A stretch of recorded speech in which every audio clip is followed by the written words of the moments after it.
Okay, right now we're going to be going through the OCR Physics B January 2013 paper. This is for G494. Okay, so the first question, or the first section, section A, tends to have some fairly simple, straightforward 1 or 2 mark questions. And the first one we've got here is simple units. Part A asks us what the correct unit for pressure is. So we know the equation for pressure, that's force divided by area. Force has units of newtons, and area obviously has units of meters squared.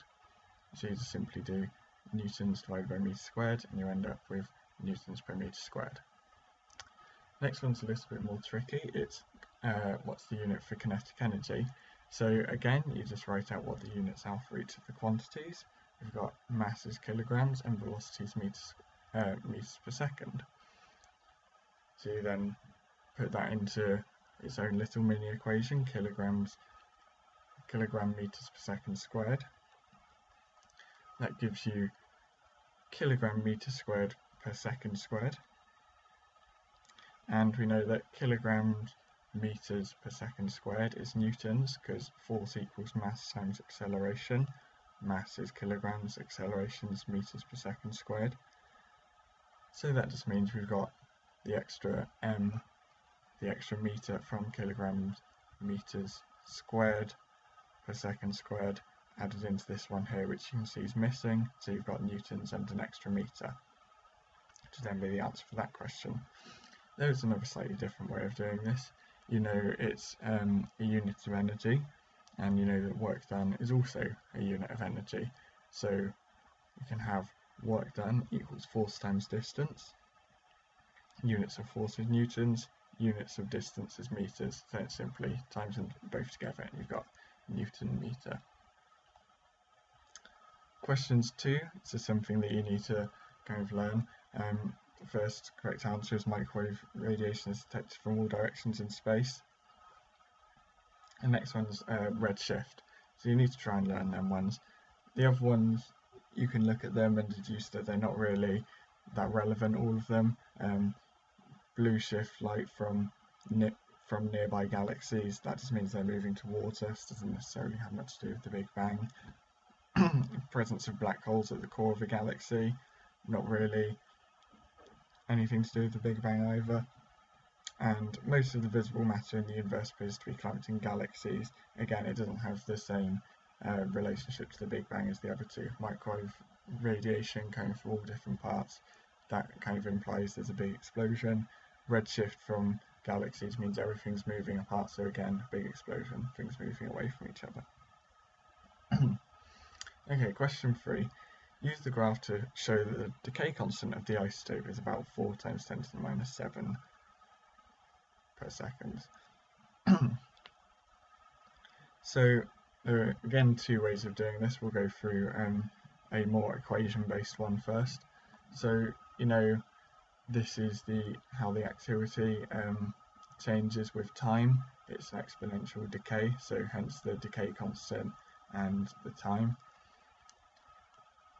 If we look at the end here, the activity is about 1 times 10 to the 3 becquerels, and then at the start it's 5.4 times 10 to the 3 becquerels. The time between that is 50 days, that should be a day, not a second. And then 1, which is the activity here, divided by 5.4 times 10 to the 3, the times 10 to the 3 cancels out, so I'm just left with e to the minus lambda t. So the log of that, if you take the log of both sides, the exponential disappears, we have just log of 1 over 5.4 equals minus lambda t. And then 1 over something is something to the power of minus 1. With logs, if the thing side is to the power, you can take that power out, so then that simplifies down to ln of 5.4 equals lambda t, and then just divide both sides by t. Okay, so time is 50 times, so 50 days times the number of seconds in a day, which is given down here, to get that in seconds. Then we have ln of 5.4 divided by that time equals lambda. So lambda is equal to 3.9 times 10 to the minus 7, or roughly 4 times 10 to the minus 7. So I said there was another way of doing this. This one's more, well, it's just different, less equation based if you don't prefer that. You can see here the activity goes up to 5.4 kilobecquerels, and you can find the halfway point, which is 2.7, so about here. And that gives a time of 21 days. So that's the half-life, so the time it takes for the activity to be half of what it was before. So we know that's 21 days.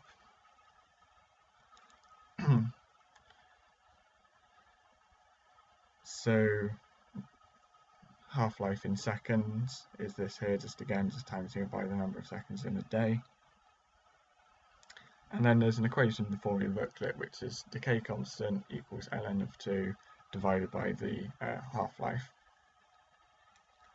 So again, just sub in the numbers, and we have here slightly different 3.8 times 10 to the minus 7, and that's approximately equal 4 times 10 to the minus 7. The numbers will be slightly different just due to approximations and maybe not getting the exact point on the graph. So yeah. Question 4 again, it's ticking boxes. So 10 microfarad capacitor connected across a battery, 6 volts, in series with a 100 kilo ohm resistor and a switch. Okay, here's some statements. After the switch has been closed, put ticks in the boxes next to the 2 correct statements. So well, the first one's to do with energy. So if we look at the energy equation for capacitance, you can sub in the numbers. E equals half times 10 to the minus 6, so you've got the capacitance here and the voltage here. That's 1.8 times 10 to the minus 4 joules, which is 180 microjoules of energy. So you know that's that it's going to have that much energy. And the charges on the plates are equal to and opposite. That's always what it is with a capacitor. You can't avoid that. You can go through and prove the other ones by contradiction if you want. So just show that these ones aren't true. So the top ones are.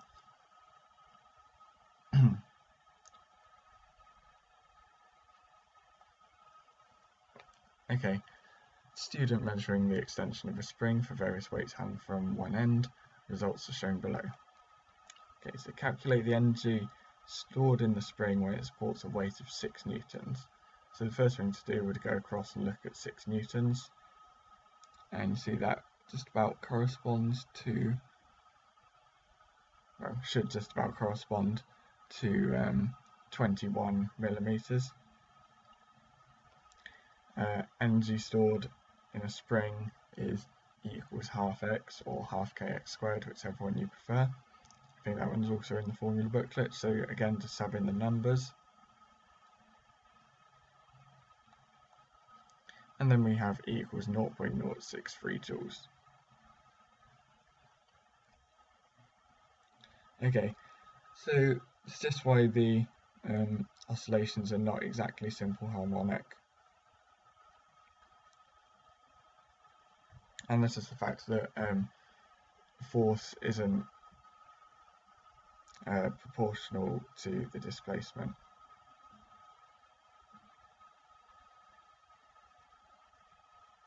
So the spring doesn't obey Hooke's law. Spring goes past its elastic limit, and friction and air resistance can damp the system. So these are all the answers that you could give. Yeah, so just pick one and stick with it. And that one's basically quite similar to damping the system. Okay, so show the O of the graph, which could be used to estimate gravitational potential at a distance d from the centre. Okay, centre of the sphere. So you know the radius the edge of this sphere is this R, and the centre is here. The immediate reaction of what most people do would be to shade in this area. That's not actually quite right, because the because the gravitational potential is actually measured from the point of infinity, so this won't quite work. So what you actually do is this region here is the gravitational potential. Okay, here are some deductions from the graph about the gravitational field. Put a tick next to the one correct deduction. Okay, the field strength can never be zero. The field changes direction at the surface of the sphere. The field direction is always towards the centre of the sphere. And that's always true. You've got the mass always pulling it in towards the centre. The field doesn't change direction at all, it's always pointing into the centre, and field strength can never be zero. Well, that's not quite true because it's touching zero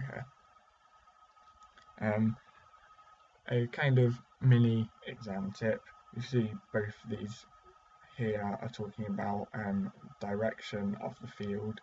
Usually it means that one of them two is going to be the right answer. So yeah, if you see two things that are contradicting each other, then one of them is probably going to be right, because they can't both be. And in this case, they can't both be wrong over. So yeah, there's a little diagram of field lines always pointing in towards the centre. Okay, we'll come to B later, but first let's have a quick look at A. Pressure times volume equals nRT, so you know that equation from the formula booklet, and this one's just almost a simple subbing in the numbers. One thing you do have to do is watch what units temperature's in, because in this case temperature is always measured in Kelvin, which will be 273 added on to whatever you've got in degrees Celsius. So yeah, 309 Kelvin. Pressure equals all this here, the nRT bit divided by volume. Pressure equals 220,000 pascals. It's always good just when you go through and get a question, just look at the units, what they are, because you don't want this to end up being the number of molecules or something instead, and then they could easily give this in centimetres cubed or litres or something like that. Okay. So the answer here already displayed. We've got the same equation. nRT is constant. So if you just change the pressure or volume, you're not just going to change the number of molecules in there. And then we just arrange it again. So with this as a constant k, p equals k over v, so p is proportional to 1 over v. So you have a little graph looking like this. If you do A-level maths, then you probably recognise it from a y equals 1 over x graph. And if you don't do A-level maths and want to work out for yourself, then just sub in a few numbers and see that if you have, say, along the bottom a volume of 0.5, it will be 2 up here, and then if you've got a volume of 1, then it will be 1 here. So you know it's going to decrease, and then it's going to decrease at a decreasing rate. So if you're ever unsure, then try and get an equation for it and just sub in a few numbers. Okay, so question 8. Student uses the apparatus shown in figure 8.1 to measure the specific thermal capacity of a block of copper. Temperature of the block of mass is 0.87 kilograms. Rises from room temperature to 294 to 308. So the important thing here is to look at the temperature change rather than the actual temperature. E equals mc delta U, so delta U is that change in temperature. Let's rearrange that equation again. C equals E over m delta U. Delta U, just given here, as 14. And energy is 5,000.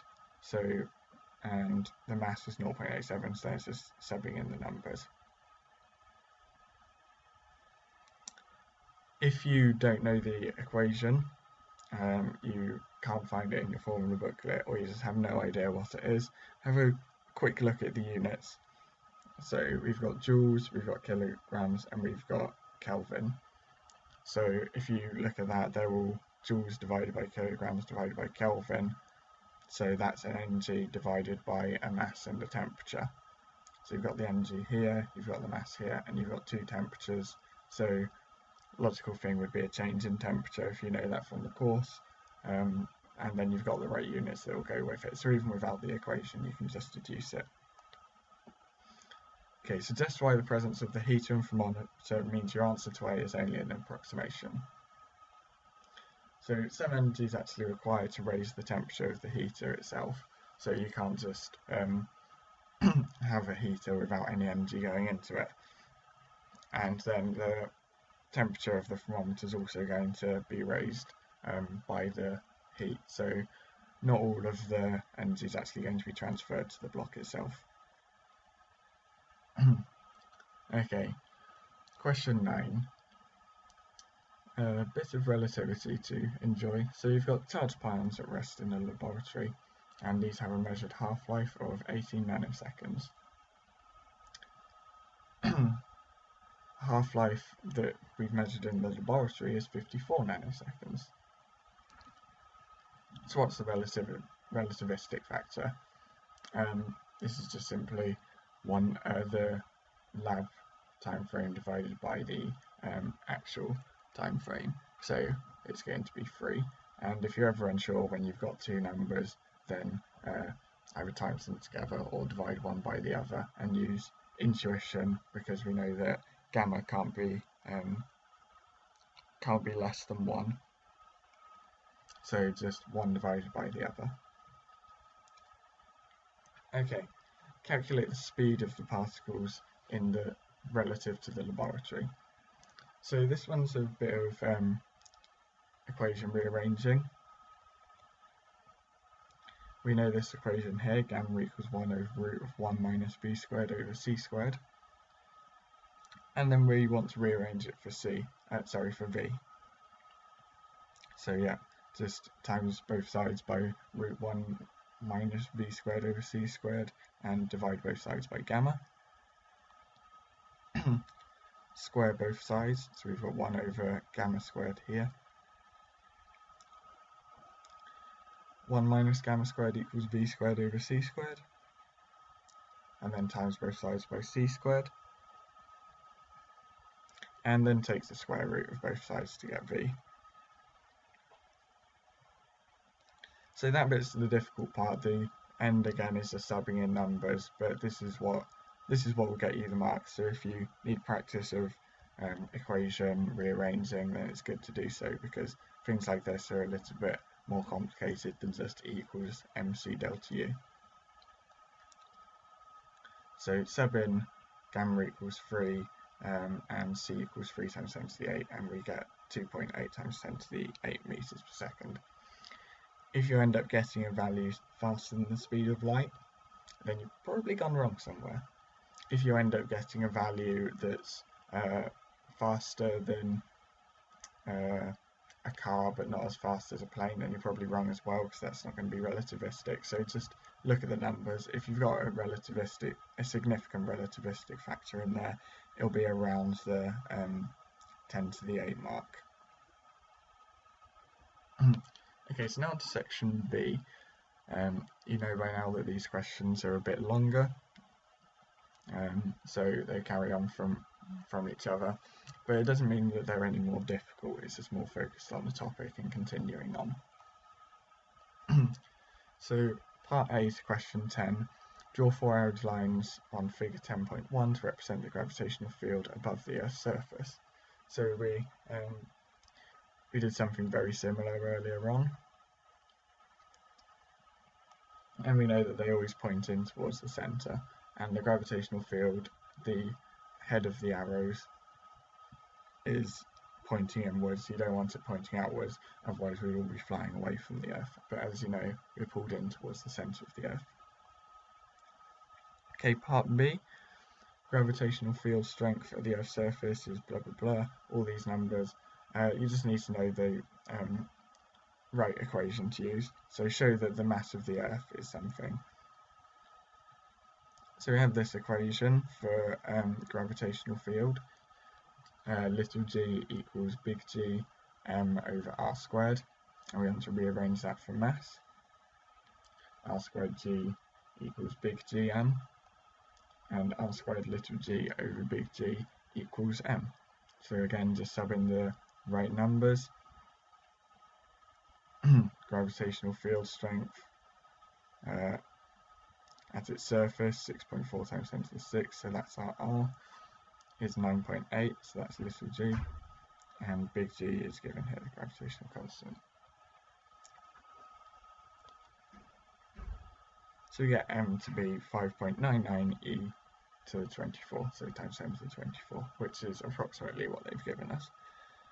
Make sure you always state this bit here, because if you just leave it as 5.99 times 10 to the 24, the examiner might not think that you've actually shown it. They might miss it because they haven't seen the right answer, or then the mark scheme might say that you have to show that these two are approximately equal, because it does say about. So remember to always add in this little bit at the end. Okay, the moon orbits the Earth at this radius. Explain why the value of the centripetal acceleration of the moon in its orbit is equal to the gravitational field strength of the Earth at that distance. Okay, so centripetal force equals gravitational force, otherwise it wouldn't be in orbit. If the centripetal force was larger, it would go flying out like a little slingshot. If the gravitational force was larger, then it would come crashing down towards the Earth. So centripetal force is mv squared over r. Gravitational force is big G m1 m2 over r squared. So v squared over r equals big G m over r squared. So this is actually centripetal acceleration, and that equals gravitational field strength. So if you're confused as to why that's centripetal acceleration, centripetal force is mass times this quantity here. Force equals mass times acceleration, so a force divided by a mass equals an acceleration. So centripetal acceleration is centripetal force over mass, which is this. And gravitational field strength we had up here earlier, so it's the same equation. Okay, use the centripetal acceleration of the moon to calculate the speed of the moon in its orbit. So, we've just shown that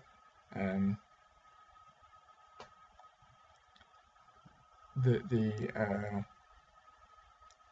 gravitational field strength is equal to the centripetal acceleration, and even if you weren't able to show that, it tells you anyway. So then you just use the right equation here and then sub in the numbers. So we've got little g, and that's equal to the centripetal acceleration equation. So times both of these by r, and root both sides. So then we have this final little equation. That gives us 126 meters per second.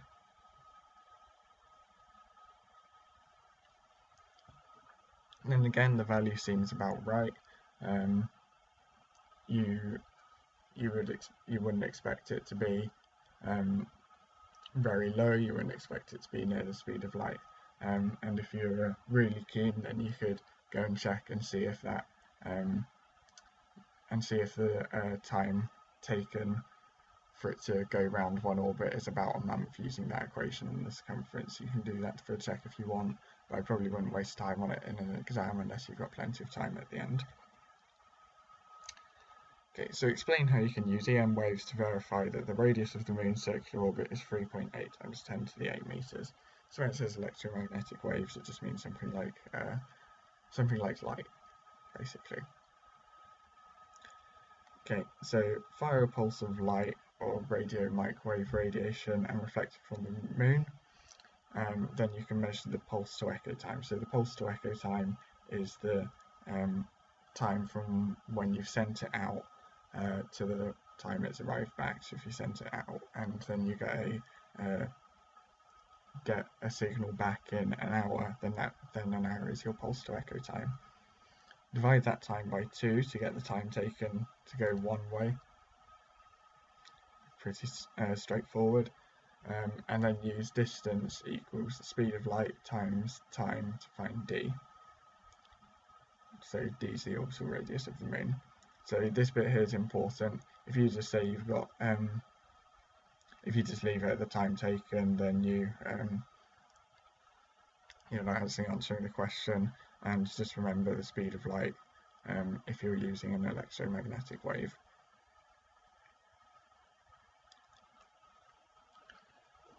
Okay, question 11. This is about internal energy again. So, explain why the number of molecules n in the steam at temperature T is approximated by n is proportional to E minus epsilon over kT. So this should ring bells of the Boltzmann factor. So, yeah, Boltzmann factor, which is the proportion of particles in the liquid with epsilon extra energy through random collisions. Random's important to include in these questions because it's all about random stuff and probability. So yeah, the number of molecules in the steam is going to be proportional to the Boltzmann factor. Okay, so showing that the pressure of the steam in the boiler at temperature T is given by this equation. And it mentions an ideal gas, even though you've just been using Boltzmann factor. Make sure you read the question because ideal gas reminds you of this equation.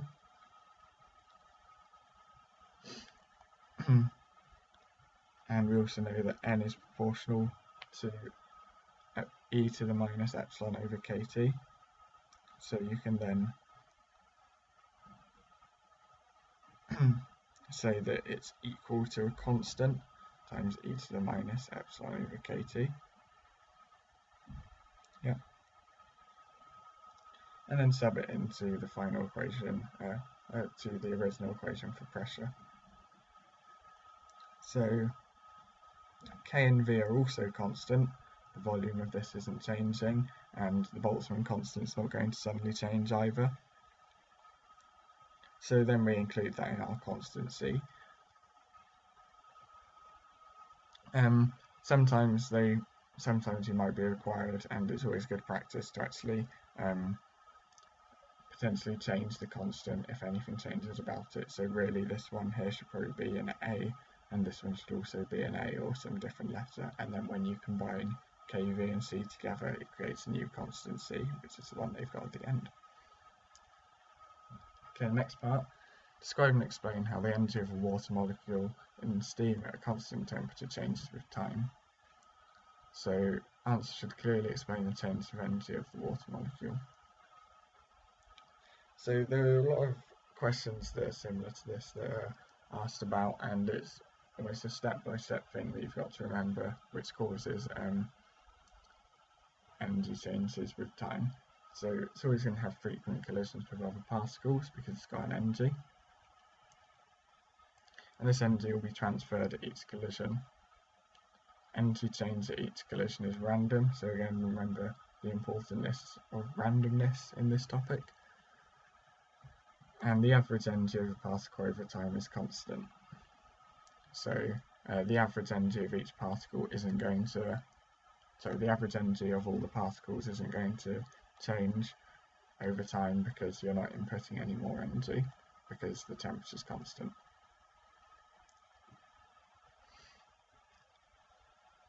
So the next part, assuming that the steam behaves as an ideal gas, its energy density, the internal energy per unit volume is given by this. Calculate the energy density of the steam as it leaves the boiler at a pressure of 2.2 times 10 to the 7. So we've got 3p here, and then that's the answer. Basically giving you an easy mark there, so just literally times in 3 by the pressure that they've given you. The trick here is to make sure you read the question and don't then think that the internal energy is the energy density. So remember, check the units at the end, it's joules per meter cubed. This is an energy divided by a volume. Okay, so using answer to AII, sketch a graph on the axis to show how the energy density of the steam in the boiler varies with temperature. So have a look back at AII. So it's this equation here from pressure and temperature.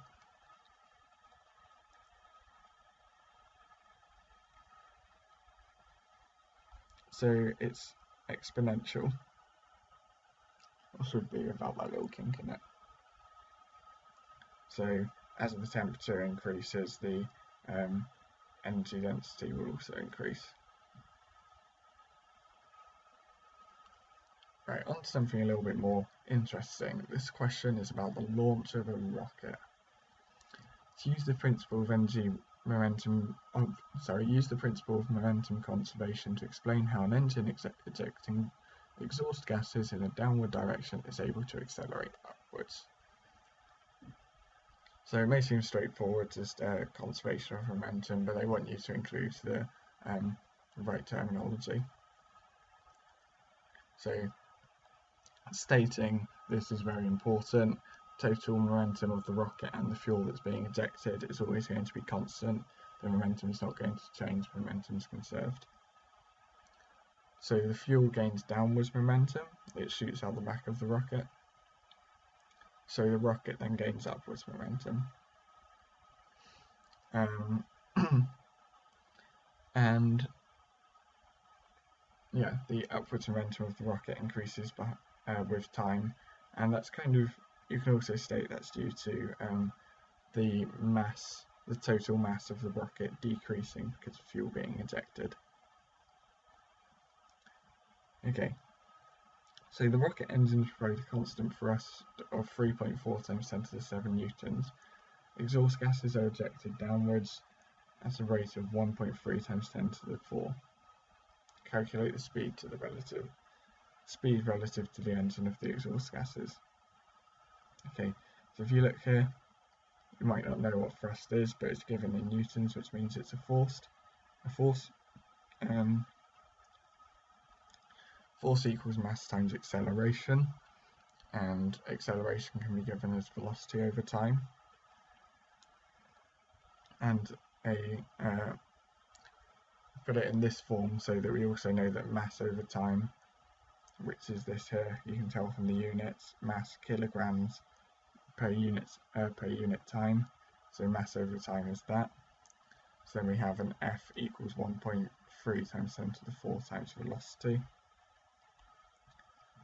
F is 3.4 times 10 to the 7, so F divided by m over t is going to be the velocity, which is 2,600 meters per second.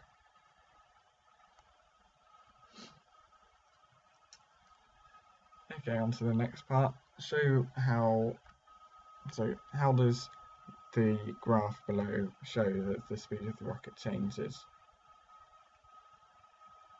Okay, well, and then it wants you to explain the shape of the graph. So the gradient of the graph is acceleration. We defined it, well, we knew it up here with velocity over time. So speed over time is acceleration. And the acceleration is increasing with time. So as time increases, the gradient increases. And this is, like we said earlier up here, the rocket mass decreases as fuel is ejected, and that's basically it. So look at what the gradient of the graph is. The acceleration increases with increasing time, and then it wants you to say why. Remember, because it's an explain question, you need to say why. Okay, on to the final part of this question. Each of the rocket engines combine liquid oxygen and hydrogen in a combustion chamber to produce a gas of water particles at high temperature. Use kinetic theory to explain how the gas particles at high temperature push the combustion chamber upwards. So, this here about liquid oxygen, hydrogen is a bit irrelevant. It's more about the gas of water particles at high temperature. So I've added in these little representations of a water particle, and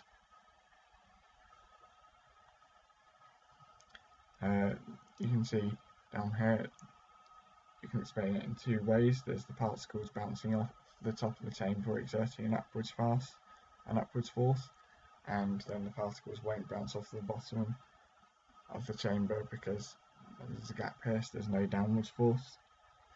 Or you can explain it in the way that particles bouncing off the top of the chamber transfer upwards momentum to it. Particles don't bounce off the bottom, so no downwards momentum transferred. And you see these particles moving about. That one's hit the top there. It's transferred upwards momentum. This one moves about, it goes straight out. And you look at them all together.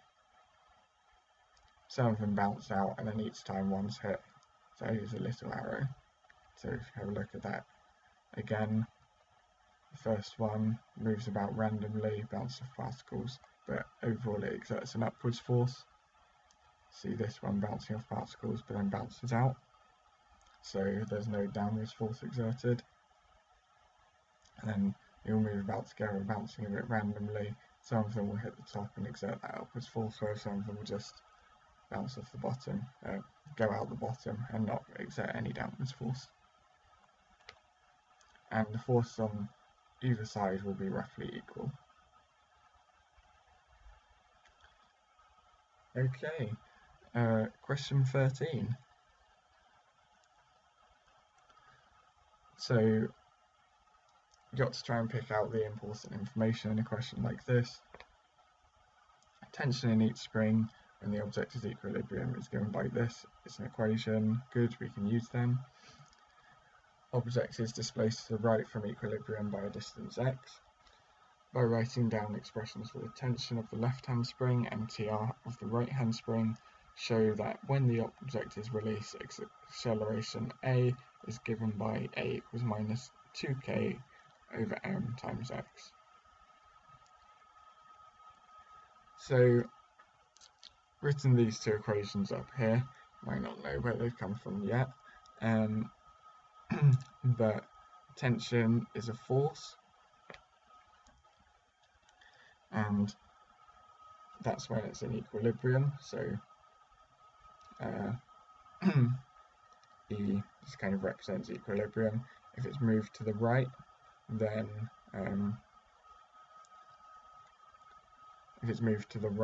you've extended the right hand spring by minus x. So although it's moved to the right, the object's moved to the right by plus x, in terms of the spring here itself, it's compressed, so the extension, as it were, on the spring is actually minus. And we've also set the positive direction this way, so tension in the left-hand spring, although it's moved further out this way, it's got a plus x, the tension's going to be pulling it in this direction, so it's a minus. So the total force on the object, which is trying to pull it back this way after it's extended out, is going to be both the two tensions added together. So you just sub that in there. Do a little bit of equation solving.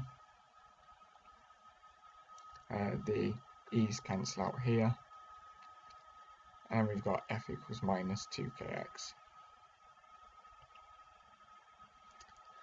And then what do we know about about the equation for force and acceleration. Force equals mass times acceleration. So minus 2kx equals ma, minus 2kx over m equals a. And that's that question. Okay, almost at the end. Mass of 0.24 kilogram is fastened to the tray, displaced to the right and released. Period of subsequent oscillations is 1.6 seconds, so that the mass of the tray is 0.06 kilograms. Let's have the equation for the time period. So, because it's got the time period here, I think this one's given in your formula booklet. And we're trying to solve that for m.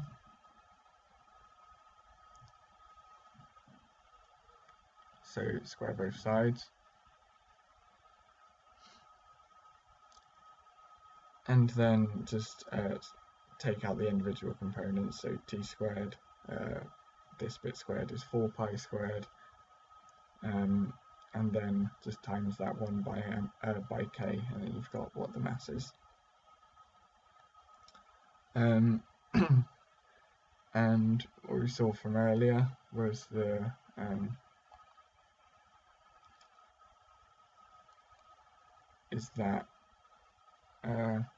the total constant is 2k, and that's because these springs are in series with each other.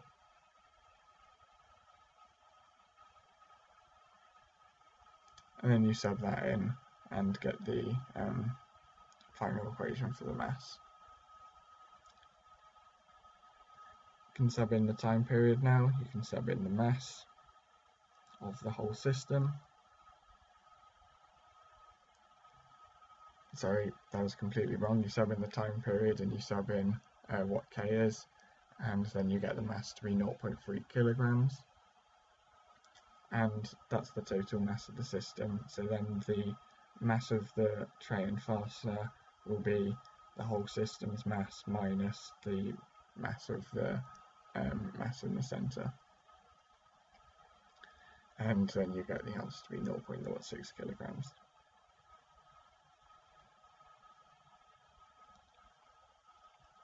Okay, device is calibrated by measuring the period of oscillation for objects of known mass on the axis of this graph. Sketch the expected shape of the calibration curve obtained from this procedure. So this may seem a pretty tough question to do, but again, look at what the axes are. You've got on the y-axis period of oscillation, which is t. You've got the object mass m along the bottom. So if you look at this equation, and then just have t squared equals 4 pi squared over k m, so just move this bit over to here. And k and 4 pi squared are all constant, so what you basically have is a t squared up here against an m here. So that's the same as a y squared equals x graph. If you think of what a y equals x squared graph looks like, it would be a smiley face.